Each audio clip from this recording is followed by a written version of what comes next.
السلام علیکم ناظرین، GISR آفیشل سے طاہر ریاض حاضر خدمت ہوں۔ ناظرین، عالمی وبا کرونا کی وجہ سے ساری دنیا پریشان ہے، پوری انسانیت پریشانی کے عالم میں ہے۔ ایسے موقع پہ انسان یا تو احتیاطی تدابیر کو اپنا کر بچ سکتا ہے، اور اگر خدا نہ خواستہ یہ بیماری لگ جائے تو انسان کا امیونٹی سسٹم، قوت مدافعت ہی اس کا مقابلہ کر سکتی ہے۔ قوت مدافعت کو کیسے مضبوط رکھا جا سکتا ہے، اس کے لیے پاکستان کے معروف ماہر غذائیت ڈاکٹر عظمت نے ایک پروگرام کیا جس میں تفصیل کے ساتھ انہوں نے ان ساری چیزوں کو بتلایا ہے۔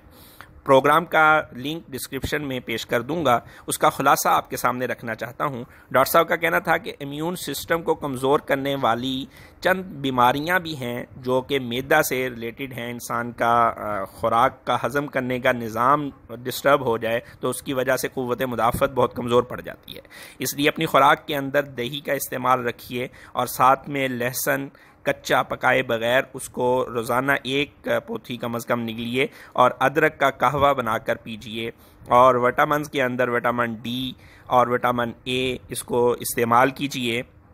وٹامن ڈی جو ہے وہ انڈے کی سفیدی میں اور دھوپ سے ملے گا، اور وٹامن اے جو ہے وہ آپ کو خوبانی جو سرخ رنگ کی ہو، کم میٹھی، اور مینگو آم جو کہ آج کل عام ہے، اس میں بہت کثرت سے پایا جاتا ہے وٹامن اے، تو اس کو اپنی خوراک کے اندر شامل کیجیے۔ اور اس کے ساتھ چند چیزیں ڈاکٹر صاحب نے اور بتلائیں کہ زیتون کے پتے اگر میسر آ جائیں تو ان کا قہوہ بنا کے پیا جائے، اور لونگ، ہلدی، ملٹھی اور دار چینی، ان چار چیزوں کو کھایا جائے۔ لونگ، 2 لونگ ان کا قہوہ بنا کے پی لیا جائے، ہلدی تھوڑی سی جو ہے وہ دودھ میں مکس کر کے پی لی جائے، اور اسی طرح جو ہے ایک چیز آخر میں جو انہوں نے بڑی تاکید کے ساتھ فرمائی وہ یہ کہ اپنی نیند کو خوب رکھیں، کم از کم 8 گھنٹے مسلسل بغیر کسی ڈسٹربنس کے اپنی نیند کو پورا کریں، اور اللہ تعالیٰ سے دعا بھی کرتے رہیے کہ حق تعالی شانہ اس وبا کو ہمارے سے دور کر دیں۔ صبح و شام کی مسنون دعائیں کیجئے، رجوع اللہ کیجئے، اللہ تعالیٰ کی اطاعت اور فرمانبرداری کے اندر لگیے۔